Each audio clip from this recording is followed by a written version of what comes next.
எல்லாருக்கும் வணக்கங்க. இன்னைக்கு நம்ம என்ன பார்க்க போறோம்னா, பாகிஸ்தான் சீனாவுக்கு எதிராக இந்தியா 12 அணு ஆயுதங்களை தயார் நிலையில நிறுத்தி வச்சிருக்கிறதா தகவல் வந்திருக்குது. அத பத்தியும் அதுக்கப்புறம் ஒரே நேரத்துல 3 ஏவுகணைகளை சோதிச்சு எதிரிங்களை இந்தியா கதிகலங்க வச்சிருக்காங்க. அத பத்தி இந்த வீடியோல நம்ம டீடைல்டா பார்க்கலாம் ஃப்ரெண்ட்ஸ். நம்ம சேனலை சப்ஸ்கிரைப் பண்ணிக்கோங்க. இப்போ வாங்க ஃப்ரெண்ட்ஸ் வீடியோக்குள்ள போலாம். 2026 கணக்குக்கு உலகத்துல 200க்கும் மேற்பட்ட நாடுங்க இருக்காங்க. இப்படி நிறைய நாடுங்க இருந்தாலும் வெறும் 9 நாடுங்க கிட்ட மட்டும்தாங்க அணு ஆயுதங்கள் இருக்குது. இந்த 9 அணு ஆயுத நாடுகளும் எந்த அளவு அணு ஆயுதங்களை அதிகமாக்குறாங்க, அவங்களோட அணு ஆயுத ஏவுகணைகளோட பலத்தை ஒவ்வொரு வருஷமும் எப்படி அதிகமாக்கிட்டு இருக்காங்கன்ற அந்த கணக்கை உலகத்துல ஒரு அமைப்பு துல்லியமா கணக்கிட்டு ஒவ்வொரு வருஷமும் அதோட தகவலை வெளியிட்டு வராங்க. இப்படி வெளியிடப்படுற அந்த தகவல் மூலமா தான் வல்லரசு நாடுகளும் வளர்ந்துட்டு வர நாடுகளும் எந்த அளவு அவங்களோட அணு ஆயுத பலத்தை அதிகமாக்கிட்டு இருக்காங்கன்றத மத்த உலக நாடுகளால தெளிவா புரிஞ்சுக்க முடியுதுங்க. அந்த அமைப்பு எதுன்னு பாத்தீங்கன்னா, ஸ்வீடன்ல செயல்பட்டு இருக்க ஸ்டாக்ஹோம் இன்டர்நேஷனல் பீஸ் ரிசர்ச் இன்ஸ்டிடியூட்ன்ற அந்த சிப்ரின் அழைக்கப்படுற அமைப்பு தான் ஒவ்வொரு வருஷமும் உலக நாடுகளோட அணு ஆயுத கட்டமைப்பு எந்த அளவுல இருக்குதுன்றத ரிசர்ச் பண்ணி அதுக்கான அறிக்கையை வெளியிடுறாங்க. அந்த வகையில இப்ப 2026க்கான சிப்ரியோட டீடைல்டு ரிப்போர்ட் வெளியிடப்பட்டிருக்குதுங்க. ஃப்ரெண்ட்ஸ், இந்த ரிப்போர்ட்ல என்னென்ன தகவல் சொல்லப்பட்டிருக்குதுன்றத டீடைல்டா நான் ஒவ்வொன்றா சொல்றேங்க. நியூக்ளியர் வெப்பனைஸ்டு கண்ட்ரியா இருக்க அந்த 9 அணு ஆயுத நாடுங்க எதுனா அமெரிக்கா, ரஷ்யா, சீனா, இங்கிலாந்து, பிரான்ஸ், அதுக்கப்புறம் வளர்ந்துட்டு வர நாடுகளா இருக்க இந்தியா, பாகிஸ்தான், வடகொரியா, கடைசியா அந்த லிஸ்ட்ல இஸ்ரேல் இருக்காங்க. எங்க இருந்து இந்த லிஸ்ட்ல இஸ்ரேல் வந்தாங்கன்னு கேட்டீங்கன்னா, இஸ்ரேல் கிட்ட அணு ஆயுதங்கள் இருக்கிறதா தான் பல நாடுகளும் சொல்றாங்க. ஏன் அமெரிக்கா கேட்டதுக்கே இஸ்ரேல் என்ன விஷயங்களை சொல்லிருந்தாங்கன்னா, நாங்க பாதுகாப்புக்காக செறிவூட்டப்பட்ட யுரேனியத்தை வச்சிருக்கிறோம்னு இஸ்ரேல் ஒத்துக்கிட்டாங்க. மத்தபடி அணு ஆயுதங்கள் இருக்குதா இல்லையான்றத பத்தி அவங்க அமெரிக்கா கிட்டையும் தெளிவுபடுத்தலங்க. இருந்தாலும் பல நாடுகளும் டிஃபென்ஸ் எக்ஸ்பர்ட்டுங்களும் இஸ்ரேல் கிட்ட 20க்கும் மேற்பட்ட அணு ஆயுதங்கள் இருக்கிறதுக்கான சாத்தியங்கள் அதிகமா இருக்கிறதா சொல்லிருக்காங்க. அந்த அடிப்படையில தான் சிப்ரியுமே இஸ்ரேல் கிட்ட அணு ஆயுதங்கள் இருக்குதுன்றத உறுதிப்படுத்துறாங்க. இந்த 9 அணு ஆயுத நாடுகளும் மொத்தமா ஆக்டிவா வச்சிருக்கிற அணு ஆயுதங்களோட எண்ணிக்கை 12,300க்கும் அதிகமா இருக்குதுன்னு சிப்ரி ரிப்போர்ட் சொல்லுதுங்க. இதுல நம்பர் 1 இடத்துல அமெரிக்கா தான் இருப்பாங்கன்னு உங்கள சிலர் நினைக்கலாம். ஆனா அந்த மாதிரி இல்லங்க. இந்த லிஸ்ட்ல அதிகமா அணு ஆயுதங்களை வச்சிருக்கிறது அமெரிக்கா இல்ல, ரஷ்யா தான் ஃப்ரெண்ட்ஸ். ரஷ்யா கிட்ட 2026 கணக்கு பிரகாரம் 5,400க்கும் மேற்பட்ட அணு ஆயுதங்கள் அவங்க கிட்ட போருக்கு தயார் நிலையில இருக்குது. அதுவே அமெரிக்காவை எடுத்துக்கிட்டா அவங்க கிட்ட 5,100க்கும் குறைவான அணு ஆயுதங்கள் தான் போருக்கு தயார் நிலையில இருக்கிறதா சிப்ரியோட ரிப்போர்ட் சொல்லுதுங்க. இவ்வளவு அணு ஆயுதங்களை உருவாக்கி வச்சு இந்த 2 வல்லரசு நாடுகளும் அப்படி என்னதான் சாதிக்க போறாங்கன்னு உங்க மனசுக்கு தோணலாங்க. எனக்குமே அப்படிதான் தோணுது. இத மத்த வளர நாடுங்க, சின்ன நாடுங்களாம் கேள்வி கேட்டா, எங்களோட பாதுகாப்புக்காக தான் நாங்க எக்கச்சக்கமான அணு ஆயுதங்களை உருவாக்கி வச்சிருக்கிறோம், இது எங்களோட தற்காப்புக்காக மட்டுமே தவிர மத்தபடி நாங்க போர்ல எல்லாம் பயன்படுத்த மாட்டோம்னு 2 நாடுகளும் அடிச்சு சொல்லுவாங்க.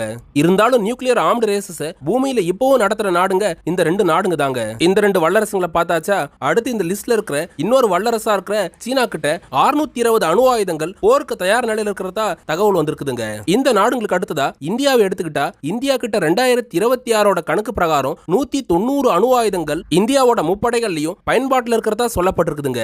இதுல சிப்ரியோட அறிக்கை பிரகாரம் நாம பார்க்க வேண்டிய இன்னொரு தகவல் என்னன்னா, இந்தியா கிட்ட இருக்கிற இந்த 190 அணு ஆயுதங்கள்ல 12 அணு ஆயுதங்களை இந்தியா நிலைநிறுத்தி வச்சிருக்காங்க.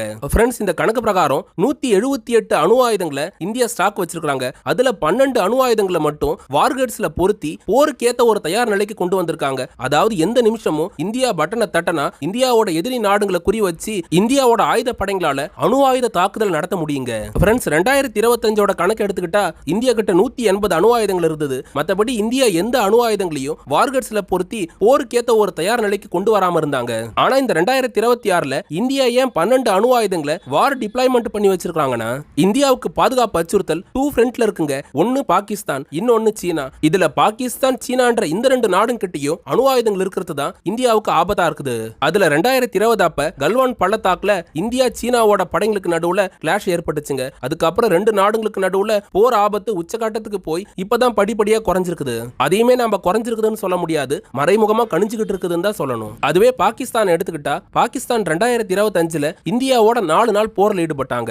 அப்படி நடந்த அந்த 4 நாள் போரை நாம எப்படி பார்க்கணும்னா, 2 அணு ஆயுத நாடுங்க போர் நடத்திக்கிட்டு இருக்கிறதா தான் பார்க்கணும். அதுலயே அந்த வார் டைம் அப்ப பாகிஸ்தானோட ராணுவ தளபதியா இருந்த அசீம் முனீரும் அவங்களோட டிஃபென்ஸ் மினிஸ்டரா இருந்த கவாஜா ஆசிஃபும் இந்தியாவுக்கு எப்படிப்பட்ட மிரட்டலை விடுத்திருந்தாங்கன்னா, இந்தியா பாகிஸ்தான் நாட்டுல டெரரிஸ்ட் கேம்புங்க மேல மட்டும் குண்டு வீசாம பாகிஸ்தானோட ராணுவ தளங்களை குறி வச்சுலாம் கண்டமேனிக்கு குண்டு வீசி தாக்குதல் நடத்துறாங்க. எங்க கிட்ட அணு ஆயுதங்கள் இருக்குதுன்றத இந்தியா மறந்துடக்கூடாது. பாகிஸ்தானோட அணு ஆயுதங்கள் அழகுக்காக அலங்கார பொருளா வைக்கப்பட்டுள்ள தேவை ஏற்படும் போது இந்தியாவுக்கு எதிராக நாங்க அணு ஆயுத தாக்குதல் நடத்தவும் தயங்க மாட்டோன்னு பாகிஸ்தானோட இந்த 2 ஆட்களும் இந்தியாவுக்கு மிரட்டல் விடுத்தாங்க. ஆனா போறப்ப பாகிஸ்தானோட இந்த அணுகுண்டு பூச்சாண்டிகளாம் நாங்க பயப்பட மாட்டோம்னு சொன்ன இந்தியா வெறும் 4 நாள்ல பிரம்மோஸ் ஏவுகணைகளோட அடிய இதுக்கு மேலே எங்களால தாங்க முடியாது, போரை நாங்க நிறுத்திக்கிறோம்னு பாகிஸ்தானே வழிய வந்து இந்தியா கிட்ட பேச்சுவார்த்தை நடத்தி போர் நிறுத்த ஒப்பந்தத்தை ஏற்படுத்திக்கிட்டாங்க. இப்படியான நிலைமையில போருக்கு அப்புறம் இந்தியாவோட நிலைப்பாடு எப்படி இருந்ததுன்னா, இதுக்கு மேல பாகிஸ்தானோட பயங்கரவாத அமைப்புங்க இந்தியர்களுக்கு எதிராக தாக்குதல் நடத்தினா அது போராதான் கருதப்படும்னு இந்தியா சொல்லியிருந்தாங்க. இதோட சேர்த்து ஆபரேஷன் சிந்தூர் போர் தொடர்ந்துகிட்டு இருக்குதுன்றதையும் இந்தியா தெளிவுபடுத்தியிருந்தாங்க. ஃப்ரெண்ட்ஸ், இப்படி பாகிஸ்தானோட ஏற்பட்ட இந்த 4 நாள் போருக்கு அப்புறம் இந்தியா தன்னோட வார் ஸ்ட்ராட்டஜியில நிறைய மாற்றங்களை கொண்டு வந்திருந்தாங்க. அப்படிதான் ஸ்வீடனோட சிப்ரி ரிப்போர்ட் பிரகாரம் இந்தியா 12 அணு ஆயுதங்களை போருக்கு தயார் நிலைக்கு கொண்டு வந்திருக்காங்க. ஆபரேஷன் சிந்தூர் போருக்கு முன்னாடிலாம் இந்தியா உருவாக்கி இருந்த அணு ஆயுதங்களை மிசைல்ல பொருத்தாம வார்கட்டு தனியா இருக்கும், மிசைல் தனியா இருக்குங்க. எதனா அவசர காலம் ஏற்பட போகும்போதுதான் இந்த வார்கட்டியும் மிசைலையும் ஒன்னா இணைச்சு எதிரி நாடுகளுக்கு எதிராக தாக்குதல் நடத்த அதை இந்தியா பயன்படுத்துவாங்க. இப்படியான பேட்டர்னை தான் ஆபரேஷன் சிந்தூர் போருக்கு முன்னாடி வரைக்கும் இந்தியா ஃபாலோ பண்ணிட்டு வந்ததா டிஃபென்ஸ் எக்ஸ்பர்ட்டுங்க சொல்றாங்க. அதுவே ஆபரேஷன் சிந்தூர் போருக்கு அப்புறம் இந்தியா 2 ஃப்ரண்ட் வார் பாகிஸ்தான் சீனான்னு 2 நாடுகளையும் ஒரே நேரத்தில் சமாளிக்க வேண்டிய தேவை இருக்குதுங்க. எதிர்வர காலத்துல இந்த 2 நாடுகளால ஏற்படுற பாதுகாப்பு அச்சுறுத்தல் பல மடங்கு அதிகமாகிறதுக்கான சாத்தியங்கள் தான் அதிகமா இருக்குது. அந்த காரணத்தினால தான் இந்தியா சீனா பாகிஸ்தான் நாடுகளோட 2 பார்டர்லயுமே அக்னி 5, அக்னி பிரைம், பிரளய் மாதிரியான அணு ஆயுதங்களை சுமந்துட்டு போற பேலிஸ்டிக் மிசைல்ஸ்ல வார்கடியும் மிசைலையும் தனித்தனியா வைக்காம ஒன்னா இணைச்சு இந்தியாவோட ஸ்ட்ராட்டஜிக் ஃபோர்ஸ் கமாண்ட் உத்தரவு கொடுத்த உடனே எதிரி நாடுங்க மேல தாக்குதல் நடத்துறதுக்கு ஏதுவா இந்த ஏவுகணைங்க ரெடி டு வார் மோடுக்கு கொண்டு வரப்பட்டிருக்குதுங்க. இது மட்டும் இல்லாம இந்தியா தன்னோட நியூக்ளியர் வார்கட்ஸ்ங்களை INS அரிகாந்த், INS அரிகாத்ன்ற 2 நியூக்ளியர் பவர்டு பேலிஸ்டிக் சப்மரைன்லயும் டிப்ளாய்மெண்ட் பண்ணி வச்சிருக்கிறதா தகவல் வந்திருக்குதுங்க. இப்போதைய நிலைமையில அமெரிக்கா, ரஷ்யா, சீனான்னு இந்த 3 வல்லரசு நாடுங்க மட்டும்தான் நியூக்ளியர் சப்மரைன்ஸ்ல அணு ஏவுகணைகளை பொருத்தி அவங்களோட கடல் பகுதியில உலா விட்டுட்டு இருக்காங்க. இந்தியாவுமே இந்த INS அரிகாந்த், INS அரிகாத்னு 2 நியூக்ளியர் சப்மரைன்ல K4 சீரிஸ் சார்ந்த நியூக்ளியர் ஏவுகணைகளை அந்த நீர்மூழ்கி கப்பல்ல பொருத்தி bay of Bengal, Indian ocean, அதுக்கப்புறம் அரபிக் கடல்ல உலா விட்டுட்டு இருக்காங்க. இந்த நியூக்ளியர் சப்மரைன்ஸ்ங்க இந்தியாவுக்கு எந்த அளவு பாதுகாப்பு கேடயமா இருக்குன்னா, போர்க்காலத்துல இந்தியாவோட நிலப்பகுதியை குறி வச்சு எதிரி நாடுங்க எதிராக நியூக்ளியர் அட்டாக் பண்ணிட்டாங்கன்னா இந்தியாவால அடுத்த நிமிஷமே செகண்ட் ஸ்ட்ரைக்க இந்த சப்மரைன்ஸ்ல இருந்து பண்ண முடியும். மாச கணக்குல தண்ணிக்கு வெளியே வர வேண்டிய அவசியமே இல்லாம ஆழ்கடல்ல பயணிச்சுக்கிட்டு இருக்க இந்த INS அரிகாந்த் மாதிரியான சப்மரைன்ஸ்ங்க எதிரி நாடுகளோட கடல் பகுதி கிட்ட போய் கண்ணிமைக்கிற நேரத்துல எதிரி நாடுங்க மேல இதால நியூக்ளியர் அட்டாக்க பண்ண முடியும். அந்த ஒரே ரீசனால தான் இந்தியாவோட அணு ஆயுத நீர்மூழ்கி கப்பலுங்களை பார்த்து பாகிஸ்தானும் சீனாவும் கலக்கத்துல இருக்காங்க. அதுவே பாகிஸ்தான் எடுத்துக்கிட்டா சிப்ரி ரிப்போர்ட் பிரகாரம் அவங்களோட அணு ஆயுதங்களோட எண்ணிக்கை அதிகமாகலங்க, 170 தான் இருக்கிறதா சிப்ரி சொல்லிருக்காங்க. இந்தியாவை போல பாகிஸ்தான் MTCR அமைப்புல உறுப்பினரா இல்ல. இது மட்டும் இல்லாம பயங்கரவாத கூடாரமா பாகிஸ்தான் மாறி போயிருக்கிறதுனால அமெரிக்காவும் பாகிஸ்தானுக்கு மிக முக்கியமான தடை விதிச்சிருக்காங்க. அது என்னன்னா, பாகிஸ்தான் எந்த காலத்திலையும் கண்டம் விட்டு கண்டம் பாயிர அணு ஆயுத ஏவுகணைகளா இருக்க ICBM உருவாக்குறதுக்கு தடை விதிக்கப்பட்டிருக்குதுங்க. மாறி வர ஜியோ பொலிட்டிக்கல் சூழ்நிலைகளுக்கு ஏத்த மாதிரி இந்தியா தன்னோட அணு ஆயுதங்களோட எண்ணிக்கையை சீனாவுக்கு ஏத்த மாதிரி பல மடங்கு அதிகமாக்க வேண்டிய தேவை இருக்குதுங்க. அதை முன் வச்சுதான் 2040க்குள்ளார 200 போர் கப்பலுங்களை உருவாக்குற இந்தியா அதோட சேர்த்து அணு ஆயுதங்களோட எண்ணிக்கையும் பல மடங்கு அதிகமாக்கிட்டே வராங்க. இப்போதைக்கு சிப்ரி ரிப்போர்ட் சொல்ற மாதிரி இந்தியா 12 அணு ஆயுதங்களை தாக்குதலுக்கு ஏத்த மாதிரி நிலைநிறுத்தி இருக்கிறது சீனாவோட பாகிஸ்தானுக்கு அதிகமான நடுக்கத்தை கொடுத்திருக்குதுங்க. இப்படி ஸ்வீடனோட சிப்ரி ரிப்போர்ட் வெளியான கையோட இந்தியா மிக முக்கியமான ஏவுகணை சோதனைகளை பண்ணி அடுத்த அதிரடி காட்டியிருக்காங்க.